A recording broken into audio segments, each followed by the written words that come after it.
Hello students, welcome to biology वाला। कैसे हैं आप सभी लोग? आई होप आप सभी लोग अच्छे होंगे। तो स्टूडेंट्स, मैं पॉलीटेक्निक डी फार्मा और बी फार्मा के एंट्रेंस एग्जाम के लिए आपके लिए बायोलॉजी का मॉडल पेपर जो कि साल 2020 का होने वाला है लेकर आ गया हूं। तो चलिए आज के सेशन को हम लोग स्टार्ट करते हैं और देखते हैं। तो क्वेश्चन नंबर आपके सामने आ चुका है 51। पार्ट 2 में आपकी बायोलॉजी दी जाती है जो कि 50 क्वेश्चंस की होती है। ठीक है, तो देखते हैं हम लोग 51 क्वेश्चन क्या कह रहा है। माइटोकॉन्ड्रिया की एक झिल्ली के विषय में कौन सा कथन सत्य नहीं है?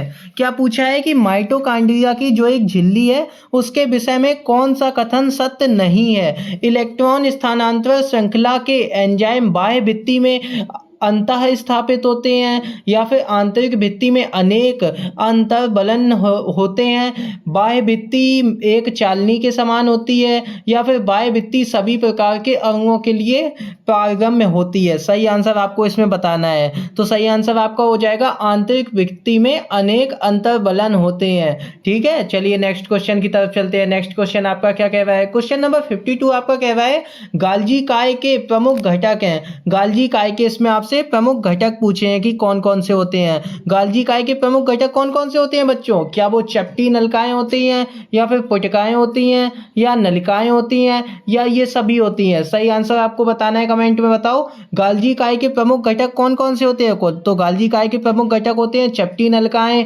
पुटिकाएं, नलिकाएं, ये सभी। तो आंसर नंबर डी आपका बिल्कुल इसमें राइट आंसर हो जाएगा, ये सभी। ठीक है, ये सभी आपके गाल्जी काय के ही भाग हैं। चलिए नेक्स्ट क्वेश्चन की तरफ चलते हैं। नेक्स्ट क्वेश्चन आपका दे रखा है साइकस के नर युग्म है। साइकस के नर युग्म कौन कौन से पूछा है आपसे। तो साइकस के नर युग्म जो होते हैं वो आपके छोटे ये और एक कसाबिक गोल होते हैं, या फिर दूसरा दिया है छोटे द्वि कसाबिक गोल होते हैं, या फिर बड़े चतुष्कसाबिक लेंस आकार के होते हैं, या चौथा दिया है आपके बड़े बहु कसाबिक लट्टू के आकार के होते हैं। सही आंसर आपको बताना है साइकस के नर युग्म जो होते हैं वो कैसे होते हैं। तो साइकस के नर युग्म होते हैं आपके बड़े और बहुकसाबिक लट्टू के आकार के होते हैं। ठीक है, कैसे होते हैं वो? लट्टू के आकार के होते हैं कह देंगे आप सर। ठीक है, चलिए हम लोग चलते हैं नेक्स्ट क्वेश्चन की तरफ। नेक्स्ट क्वेश्चन आपका क्या दे रखा है देखते हैं। क्वेश्चन नंबर 54 कौन सा है? Question number 54। क्वेश्चन नंबर 54 में आपका दिया है एक से कम श्वसन गुणांक किसका होता है? एक से कम श्वसन गुणांक किसका होता है? सर बसा का होता है। बिल्कुल सिंपल सा क्वेश्चन है, ऑप्शन बस आपको बसा देखना है और बस टिक कर देना है। एक से कम श्वसन गुणांक जो होता है वो आपका बसा का ही होता है केवल। ठीक है, चलिए नेक्स्ट क्वेश्चन देखते हैं क्या दिया है। नेक्स्ट क्वेश्चन आपका दिया है दूध का दही योग हर्ट में परिवर्तन किसके प्रभाव से होता है? दूध से दही में जो परिवर्तन होता है वो किसके प्रभाव से होता है? तो इसमें आपका राइट आंसर हो जाएगा बच्चों, राइट आंसर आपका हो जाएगा ए। कौन सा है? बी और सी दोनों, स्ट्रेप्टोकोकस, थर्मोफिलस और लैक्टोबैसिलस बैक्टीरिया द्वारा। ठीक है, ए और बी और सी, सॉरी बी और सी दोनों आपके राइट आंसर हो जाएगा। डी नंबर को आपको टिक कर देना है। चलिए नेक्स्ट क्वेश्चन की तरफ चलते हैं। इसमें आपका डी बिल्कुल राइट आंसर हो जाएगा। नेक्स्ट क्वेश्चन आपका क्या दे रखा है देखते हैं।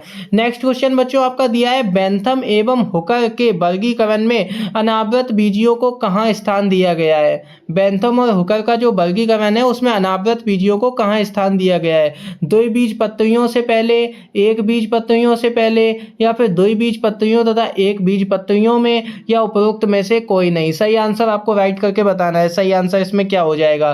तो बच्चों सही आंसर आपका इसमें हो जाएगा द्विबीज पत्तियों तथा एक बीज पत्तियों के बीच में। कहाँ पे? बेंथम और हुकर के वर्गीकरण में अनावृत बीजियों को कहाँ स्थान दिया गया है? द्विबीज पत्तियों तथा एक बीज पत्तियों के बीच में स्थान दिया गया है। चलिए हम लोग चलते हैं नेक्स्ट क्वेश्चन की तरफ। नेक्स्ट क्वेश्चन आपका क्या कह रहा है? नेक्स्ट क्वेश्चन कह रहा है आपका बच्चों इकोटॉन है। इकोटॉन क्या है बताओ आप लोग कमेंट में। इकोटॉन क्या है? प्रदूषित क्षेत्र है, या फिर किसी झील का तल है, या फिर दो समुदायों के सम्मिश्रण का स्थल है, या फिर एक समुदाय के विकास का क्षेत्र है? सही आंसर बच्चों आपको बताना है। सही आंसर इसमें क्या हो जाएगा?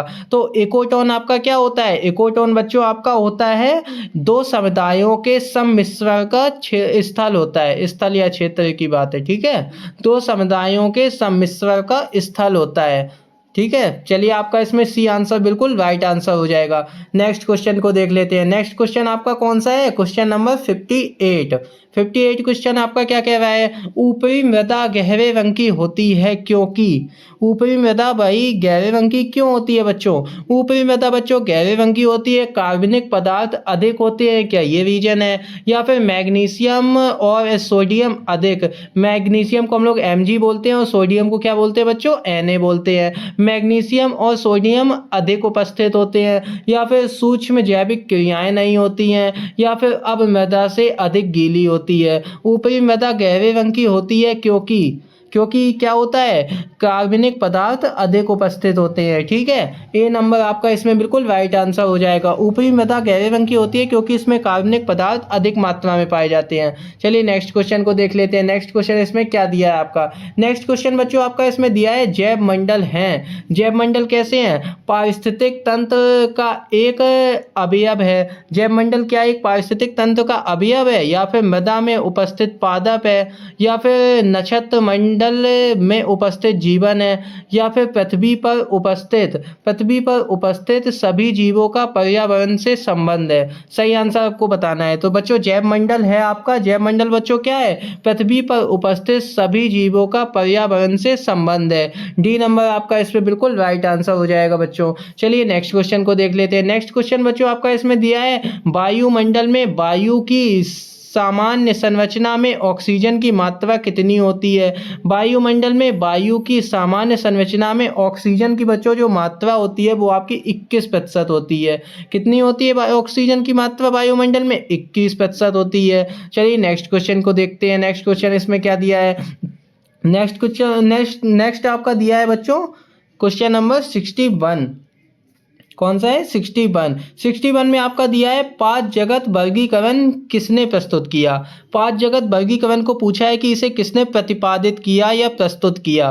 तो क्या ये लीनियस ने किया था, या फिर ये व्हिटेकर ने किया था, या फिर ये एंगलर एवं प्रास्टल ने किया था, या फिर हक्सले ने किया था। कमेंट में बताओ आप लोग कौन सा सही आंसर है। क्वेश्चन नंबर 61 का आंसर आप लोगों को कमेंट में बताना है। चलिए नेक्स्ट क्वेश्चन की तरफ चलते हैं हम लोग। नेक्स्ट क्वेश्चन आपसे पूछा है पसीने लार व आंसुओं में उपस्थित लयन काय किसे नष्ट करते हैं। पसीने लार व आंसुओं में उपस्थित लयन काय जो हैं वो किसे नष्ट करते हैं। सभी विषाणुओं को नष्ट करते हैं, या सभी जीवाणुओं को नष्ट करते हैं, या विषाणु से संक्रमित अधिकांश कोशिकाओं को करते हैं नष्ट, या फिर कुछ कवकों को नष्ट करते हैं। आपको सही आंसर बताना है। पसीने लार व आंसुओं में उपस्थित लयन काय किसे नष्ट करते हैं, बताओ आप लोग। तो बच्चों ये जो नष्ट करते हैं ये आपके करते हैं कुछ जीवाणुओं को। किसको नष्ट करते हैं, कुछ जीवाणुओं को नष्ट करते हैं। चलिए आपका नेक्स्ट क्वेश्चन की तरफ चलते हैं। क्वेश्चन नंबर कौन सा है, क्वेश्चन नंबर आपका है 63। कौन सा है बच्चों, 63 क्वेश्चन में आपसे पूछ रहा है सहायक जनन प्रौद्योगिकी के अंतर्गत भ्रूण को 8 कोश की अवस्था में फैलोपियन नलिका में स्थानांतरण करने वाली विधि कहलाती है। फैलोपियन नलिका में जो स्थानांतरण करने वाली विधि होती है उसे क्या कहते हैं। सही आंसर आपको इसमें बताना है। क्या वो IUT यानी कि इंट्रायूटेराइन ट्रांसफर, ठीक है, और या फिर जिप्ट होता है, या फिर गिफ्ट होता है, या फिर जिप्ट होता है, या इनमें से कोई नहीं। क्वेश्चन क्या कह रहा था आपका, सहायक जनन प्रौद्योगिकी के अंतर्गत भ्रूण को 8 कोश की अवस्था में फैलोपियन नलिका में स्थानांतरण करने वाली विधि को क्या कहते हैं। तो फैलोपियन नलिका अगर दे दिया है तो आपका जिफ्ट हो जाएगा। क्या हो जाएगा बच्चों, जिफ्ट, ZIFT। ठीक है, चलिए नेक्स्ट क्वेश्चन की तरफ चलते हैं। इसमें आपका सी नंबर बिल्कुल राइट आंसर हो जाएगा। और आप लोग गिफ्ट और जिफ्ट का जो फुल फॉर्म होता है वो भी आप लोग कमेंट में लिख के बताओ क्या होता है, क्योंकि ये क्वेश्चन काफ़ी आपसे पूछा जाता है, जिफ्ट और गिफ्ट का फुल फॉर्म क्या होता है। बच्चों कमेंट में बताना है आप लोगों को। चलिए नेक्स्ट क्वेश्चन की तरफ चलते हैं हम लोग। नेक्स्ट क्वेश्चन आपका दे रखा है एक मनुष्य अल्कोहल पीता है तो मस्तिष्क के किस भाग के नियंत्रण का ह्रास होता है। मनुष्य जो है वो शराब पीता है, एक मनुष्य एग्जाम्पल दिया है, जब मनुष्य अल्कोहल पीता है तो मस्तिष्क के किस भाग का नियंत्रण का ह्रास होता है। अनुमस्तिष्क का, या सेरेब्रम का, या मेडुला ऑब्लंगेटा का, या फिर थैलेमस का। सही आंसर आपको इसमें बताना है। तो बच्चों सही आंसर आपका हो जाएगा इसमें अनुमस्तिष्क का। जब एक मनुष्य अल्कोहल पीता है तो उसे अनुमस्तिष्क के नियंत्रण का ह्रास हो जाता है उसमें। चलिए नेक्स्ट क्वेश्चन को देखते हैं कि नेक्स्ट क्वेश्चन क्या दिया है।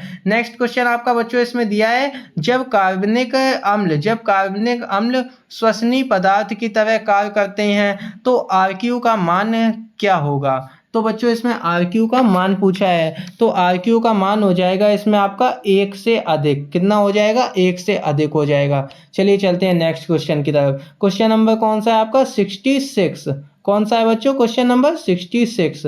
66 नंबर कह रहा है, क्या कह रहा है, प्रत्येक हृदय चक्र के दौरान क्या होता है। आपको विकल्प दे रखे हैं 4 विकल्प और पूछ रहा है प्रत्येक हृदय चक्र के दौरान दाएं और बाएं निलयों द्वारा पंप किए गए रुधिर की मात्रा समान होती है, या फिर दाएं और बाएं निलयों द्वारा पंप किए गए रुधिर की मात्रा अलग अलग होती है, या फिर प्रत्येक अलिंद द्वारा प्राप्त रुधिर की मात्रा अलग अलग होती है, या महाधमनी और फुफ्फुस धमनी द्वारा प्राप्त रुधिर की मात्रा अलग अलग होती है। इसमें आपको राइट आंसर बताना है बच्चों। तो राइट आंसर आपका इसमें क्या हो जाएगा, राइट आंसर आपका हो जाएगा इसमें दाएं और बाएं निलियों द्वारा पंप किए गए रुधिर की मात्रा अलग अलग होती है। आंसर नंबर बी इसमें आपका बिल्कुल राइट आंसर हो जाएगा।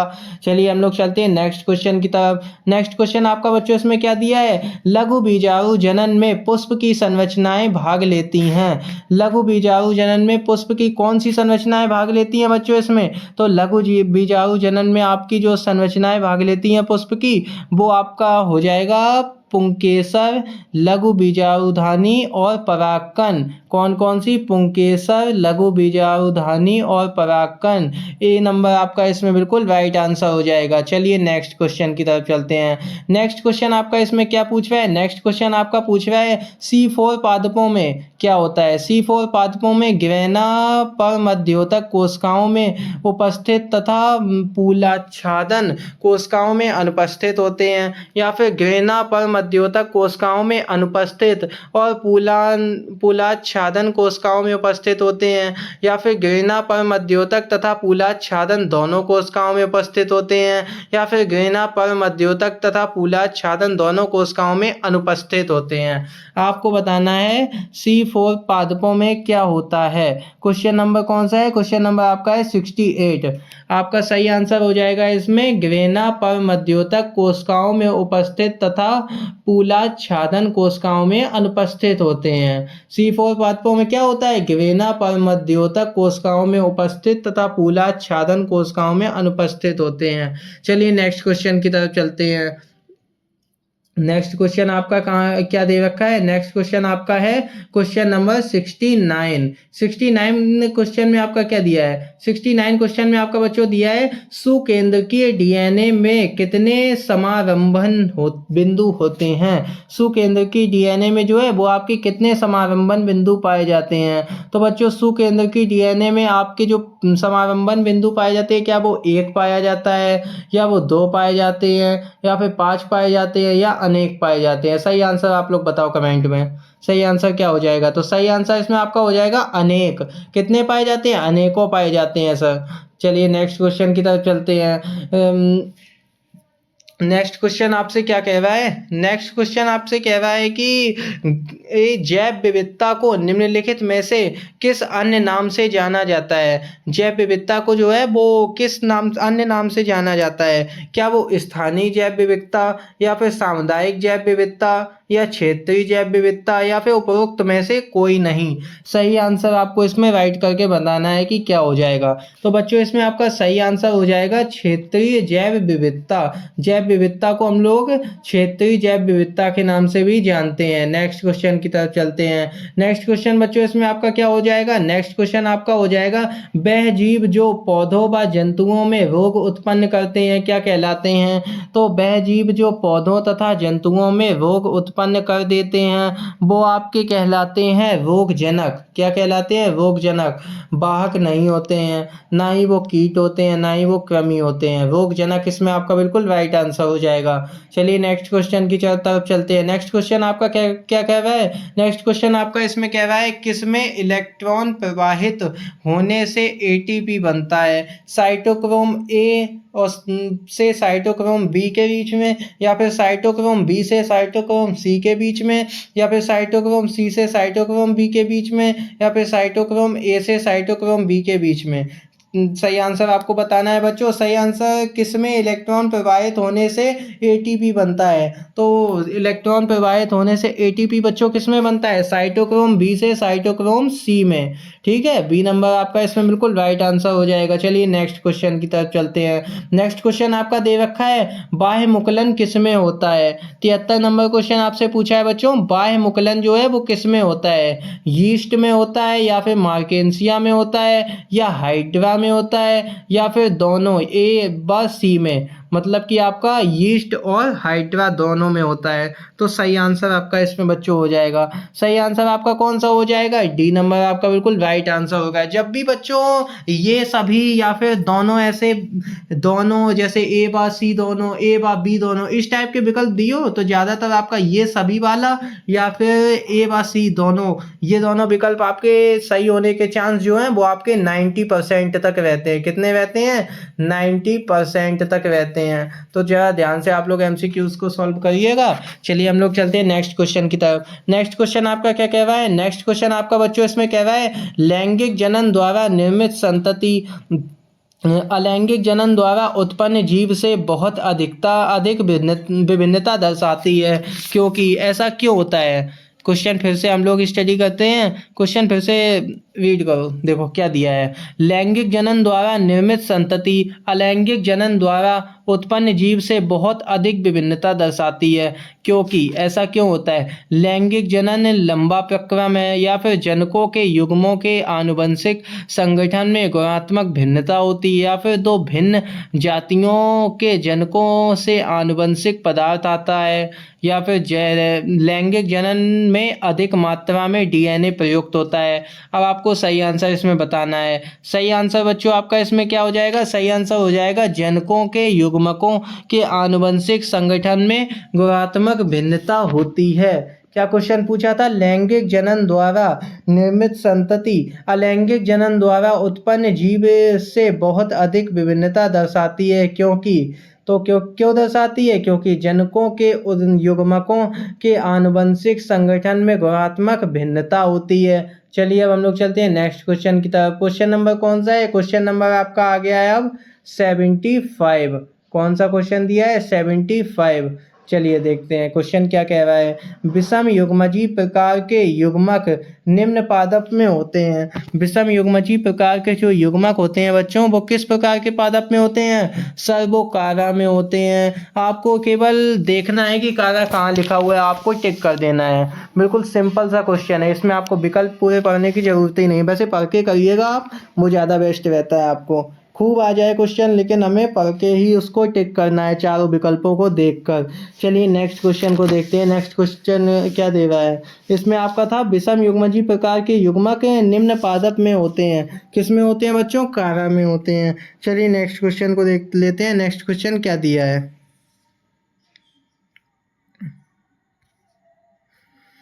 क्वेश्चन नंबर है आपका 76। कौन सा है बच्चों? 76 क्वेश्चन नंबर हो जाएगा आपका। 76 में आपका दिया है लघु बीजाणु जनन के दौरान अर्धसूत्री विभाजन होता है। लघु बीजाणु जनन के दौरान अर्धसूत्री विभाजन किस में होता है? अंतस त्वचा में, या फिर लघु बीजाणु मात्र कोशिका में, या फिर लघु बीजाणु चतुष्क में, या फिर परागकण में? तो सही आंसर आपको बच्चों इस पे बताना है। सही आंसर हो जाएगा लघु बीजाणु मात्र कोशिका में। चलिए नेक्स्ट क्वेश्चन की तरफ चलते हैं। नेक्स्ट क्वेश्चन आपका पूछा है बीजांड काय अत्यधिक विकसित होता है। किस में अत्यधिक विकसित होता है बीजांड काय? स्थूल बीजांड काय में। किस में बच्चों? स्थूल बीजांड काय में जो बीजांड काय होता है ना, वो अत्यधिक विकसित हो जाता है। चलिए नेक्स्ट क्वेश्चन की तरफ चलते हैं। नेक्स्ट क्वेश्चन क्या कह रहा है? तो नेक्स्ट क्वेश्चन बच्चों इसमें कह रहा है हार्मोन्स जो रुधिर में पहुंचकर संपूर्ण शरीर में संचारित होते हैं, उन्हें क्या कहते हैं? हार्मोन्स जो रुधिर में पहुंचकर संपूर्ण शरीर में संचारित होते हैं, उन्हें बच्चों क्या कहते हैं? स्थानीय हार्मोन कहते हैं, या फिर परास्रावी हार्मोन कहते हैं, या फिर स्रावी हार्मोन कहते हैं, या फिर अंतःस्रावी हार्मोन कहते हैं? तो बच्चों सही आंसर आपका इसमें कौन सा हो जाएगा? सही आंसर बच्चों आपका इसमें हो जाएगा अंतःस्रावी हार्मोन। कौन सा? अंतःस्रावी हार्मोन। चलिए नेक्स्ट क्वेश्चन को देखते हैं क्या दिया है। जैव संदीप्ति निम्न में से किस संघ की विशेषता है? तो जैव संदीप्ति किस संघ की विशेषता है बच्चों? इसमें सही आंसर हो जाएगा टीनोफोरा। किसकी ये विशेषता है? टीनोफोरा की विशेषता है। नेक्स्ट क्वेश्चन, क्वेश्चन नंबर कौन सा है? क्वेश्चन नंबर आपका आ गया 80 नंबर क्वेश्चन में दिया है कॉकरोच की हीमोसील कितने भागों में बटी होती हैं? इस टाइम कॉकरोच जनता पार्टी बहुत ही ज़्यादा बच्चों ट्रेंड कर रही है आपके सोशल मीडिया प्लेटफॉर्म के पे। कॉकरोच जनता पार्टी, पता नहीं कौन कौन सी नई पार्टी बना लेते हैं ये लोग यार। चलिए क्वेश्चन क्या था? कॉकरोच की हीमोसील कितने भागों में बटी होती है? तो कॉकरोच की हीमोसील क्या वो एक भाग में बटी होती है, या फिर दो में, या तीन में, या फिर चार? तो सही आंसर हो जाएगा आपका तीन में। तीन भागों में ये बटी होती है। नेक्स्ट क्वेश्चन आपका क्या दिया है? तो बच्चों नेक्स्ट क्वेश्चन आपका इसमें दिया है कॉकरोच में कोलेट्रल ग्रंथि संबंधित है श्वसन से, परिसंचरण से, या फिर जनन से, या फिर पाचन से? सही आंसर आपको बताना है बच्चों इसमें। तो सही आंसर आपका हो जाएगा जनन से। कॉकरोच में कोलेट्रल ग्रंथि किससे संबंधित होती है? जनन से संबंधित होती है। सी नंबर आपका इसमें बिल्कुल राइट आंसर हो जाएगा। चलिए नेक्स्ट क्वेश्चन को देखते हैं। नेक्स्ट क्वेश्चन आपका क्या दे रखा है? तो बच्चों नेक्स्ट क्वेश्चन आपका दिया है मूत्र का निर्माण वृक्क के वृक्काणु में होता है, इसका वर्णन किस वैज्ञानिक ने किया था? तो मूत्र का निर्माण वृक्क के वृक्काणु में होता है, इसका वर्णन जो वैज्ञानिक ने किया था उनका नाम क्या था बच्चों? तो उन वैज्ञानिक का नाम था आपका लडविग। किसने किया था? लडविग ने किया था। तो आंसर नंबर बी आपका इसमें बिल्कुल राइट आंसर हो जाएगा। नेक्स्ट क्वेश्चन की तरफ चलते हैं। नेक्स्ट क्वेश्चन इसमें क्या दिया है? नेक्स्ट क्वेश्चन आपका दिया है एक कोशिका चक्र की G2 व्यवस्था में होता है। कोशिका चक्र की G2 व्यवस्था में क्या होता है? कोशिका चक्र की G2 व्यवस्था में आपका होता है विभाजन की तैयारी। क्या होती है? विभाजन की तैयारी। अब आप लोग बताना एस व्यवस्था में क्या होता है, ये आप लोगों को कमेंट में बताना है। कोशिका चक्र की जो एस व्यवस्था होती है उसमें क्या होता है। चलिए अब नेक्स्ट आपका इसमें दिया है रुधिर वर्ग ओ वाली स्त्री ए बी रुधिर वर्ग के पुरुष के साथ शादी करती है, ठीक है, उनके पुत्र का रुधिर वर्ग कौन सा हो सकता है? क्वेश्चन नंबर आपसे 84 पूछा है। क्या पूछा है? रुधिर वर्ग ओ वाली स्त्री रुधिर वर्ग ए बी वाले पुरुष से शादी करती है, ठीक है, तो इन दोनों का जो रुधिर वर्ग है तो इनके पुत्र का रुधिर वर्ग कौन सा हो सकता है? अब इसको आपको सॉल्व करके दिखाना होगा। चलिए क्वेश्चन आप लोगों को हम बता देते हैं। क्वेश्चन नंबर कौन सा था आपका? क्वेश्चन नंबर है 84। तो क्वेश्चन क्या कह रहा है? रुधिर वर्ग ओ वाली स्त्री का विवाह है। रुधिर तो स्त्री का जो रुधिर वर्ग है वो आपका कौन सा है? ओ, ठीक है। और इसमें आपका रुधिर वर्ग ओ वाली स्त्री का विवाह रुधिर वर्ग ए बी वाले पुरुष से होता है। पुरुष का रुधिर वर्ग कौन सा है? पुरुष का रुधिर वर्ग रहेगा बच्चों ए बी। कौन सा है? A B. तो पुरुष का ए बी है रुधिर वर्ग, तो इनके विपरीत जो एंटीबॉडी बनेगी उसके आधार पर रुधिर वर्ग हम लोग निकालते हैं। इसका एक हम रिलेटेड मतलब एक विस्तार में एक वीडियो लेकर आएंगे बहुत जल्दी आप लोगों के सामने, उसमें मैं आपको निकालना सिखाऊंगा, ठीक है। तो इसमें जो आपका रुधिर वर्ग बनेगा वो बनेगा आपका ए तथा बी। ए बनेगा या फिर बी बन सकता है, ठीक है। आपको एक वीडियोस लाएंगे, कोई लॉन्ग वीडियो अभी 2-3 दिन के अंदर, उसमें मैं आपको निकालना दिखाऊंगा, पक्का निकालना सिखाऊंगा, ठीक है। तो इसमें आपका राइट आंसर कौन सा हो जाएगा? ए या बी रुधिर वर्ग। आंसर नंबर सी आपको इसमें टिक कर देना है। चलिए नेक्स्ट क्वेश्चन की तरफ चलते हैं हम लोग। नेक्स्ट क्वेश्चन इसमें आपका क्या दे रखा है? नेक्स्ट क्वेश्चन कौन सा है? नेक्स्ट क्वेश्चन आपका आ गया है 85। कौन सा है? 85 है। 85 क्वेश्चन आपका दे रखा है। 85 में क्या दिया है? मीसोग्लिया किस संघ के जंतुओं में होती है? मीसोग्लिया जो है वो किस संघ के जंतु में होती है? तो मीसोग्लिया जो होती है वो आपकी सीलेंट्रेटा में होती है। किस में होती है बच्चों? सीलेंट्रेटा में होती है। चलिए नेक्स्ट क्वेश्चन की तरफ चलते हैं हम लोग। नेक्स्ट क्वेश्चन आपसे क्या कह रहा है देखते हैं, ठीक है। नेक्स्ट क्वेश्चन कौन सा है बच्चों? नेक्स्ट क्वेश्चन आपका है 86। 86 पे हम लोग पहुंच गए हैं। 86 क्वेश्चन कह रहा है हाइड्रा का कोई भी पीस पुनरुद्भवन कर सकता है यदि उसमें उपस्थित हो। यदि उसमें क्या उपस्थित हो तो वो पुनरुद्भवन कर सकता है, मतलब पुनः अपना निर्माण कर सकता है, उसी पीस से नया हाइड्रा बन जाएगा। चलिए देखते हैं, क्या वो बाह्य जनन स्तर की या फिर आंतरिक जनन स्तर की उपस्थिति हो, या फिर मीसोग्लिया की उपस्थिति हो, या फिर ये सभी। तो इसमें आपको सही आंसर बताना है बच्चों कि क्या हो जाएगा। तो सही आंसर आपका ये सभी हो जाएगा। क्या हो जाएगा? ये सभी। इन सभी की उपस्थिति अनिवार्य है। चलिए नेक्स्ट क्वेश्चन देखते हैं। नेक्स्ट क्वेश्चन आपका दिया है द्विनिषेचन में त्रिगुणित केंद्रक से किसका निर्माण होता है? द्विनिषेचन में त्रिगुणित केंद्रक से किसका निर्माण होता है? तो आंसर नंबर 86 आपसे। तो इसका सही आंसर हो जाएगा, आपका सही आंसर हो जाएगा भ्रूणपोष। क्या आंसर सही हो जाएगा बच्चों इसमें? भ्रूणपोष। नेक्स्ट क्वेश्चन की तरफ चलते हैं। नेक्स्ट क्वेश्चन आपसे पूछा गया है वास्तविक गुहीय जंतुओं की देह भित्ति किस आहार नाल के बीच की गुहा क्या दिया था? वास्तविक गुहीय जंतुओं की देह भित्ति तथा आहार नाल के बीच की गुहा किससे विकसित होती है? तो बच्चों ये किससे विकसित होती है ये पूछा है। तो ये विकसित होती है आपकी मध्य जनन स्तर से। किससे विकसित होती है बच्चों? मध्य जनन स्तर से विकसित होती है। चलिए हम लोग चलते हैं नेक्स्ट क्वेश्चन की तरफ। नेक्स्ट क्वेश्चन आपका इसमें बच्चों दिया है मानव में कपाल तंत्रिकाओं की संख्या होती है। तो मनुष्य में इसमें कपाल तंत्रिकाओं की संख्या पूछ ली है। क्या वो 10 जोड़ी होती है, या फिर 24 जोड़ी, या फिर 12, या फिर 36? तो सही आंसर आपका हो जाएगा इसमें सी नंबर, 12 जोड़ी।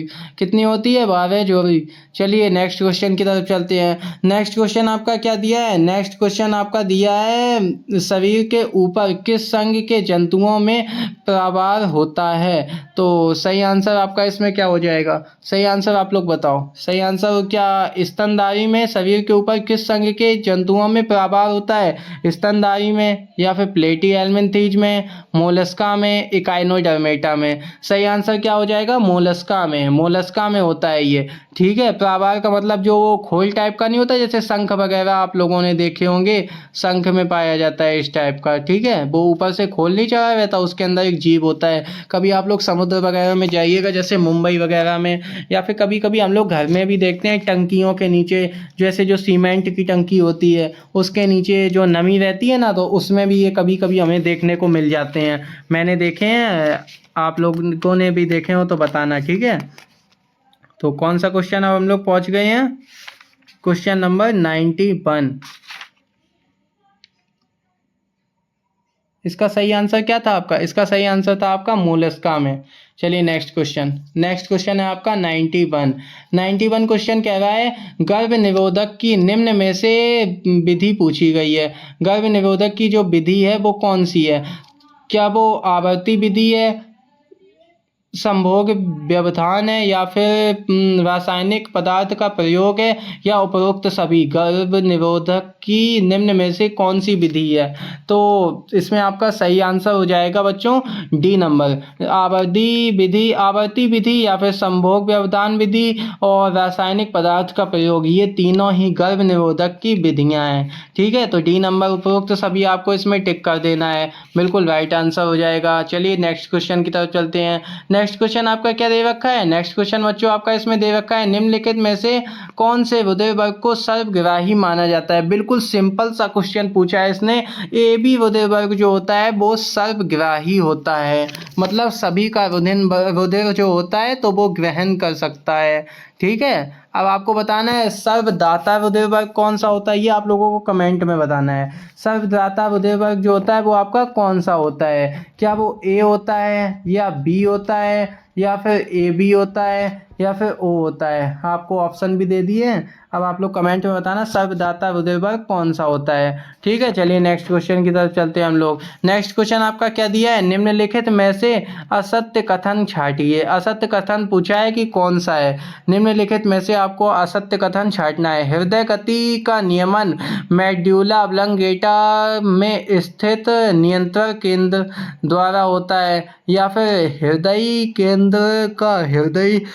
निरोधक भाग वेगस तंत्रिका द्वारा हृदय के शिरा अलिंद नोड को आवेग भेजता है, या फिर वेगस तंत्रिका द्वारा भेजे गए आवेग स्पंदन दर को तीव्र करते हैं, या फिर दाएं वेगस के तंतु मुख्यतया शिरा अलिंद नोड को प्रभावित करते हैं। तो बच्चों आपको इसमें सही आंसर बताना है। सही आंसर आपका हो जाएगा वेगस तंत्रिका द्वारा भेजे गए आवेग स्पंदन दर को तीव्र करते हैं। चलिए नेक्स्ट क्वेश्चन की तरफ चलते हैं। नेक्स्ट क्वेश्चन आपका दिया है, क्वेश्चन नंबर 94 आपका दे रखा है पादपों में 93 में आपका सही आंसर था आंसर नंबर सी। एक बच्चा पूछ रहा है, आंसर नंबर सी आपका इसमें बिल्कुल राइट आंसर हो जाएगा। ठीक है, क्वेश्चन नंबर 94 आपका दिया है, पादपों को बेंथम एवं हुकर ने कितने कुलों में वर्गीकृत किया। तो बेंथम और हुकर ने जो वर्गीकरण था उसमें पादपों को 202 कुलों में वर्गीकृत कर दिया। कितने कुलों में? 202 कुलों में वर्गीकृत किया था। ठीक है, चलिए नेक्स्ट क्वेश्चन देखते हैं। नेक्स्ट क्वेश्चन आपका क्या कह रहा है? नेक्स्ट क्वेश्चन कह रहा है कैंसर रोग के कारकों को कहते हैं।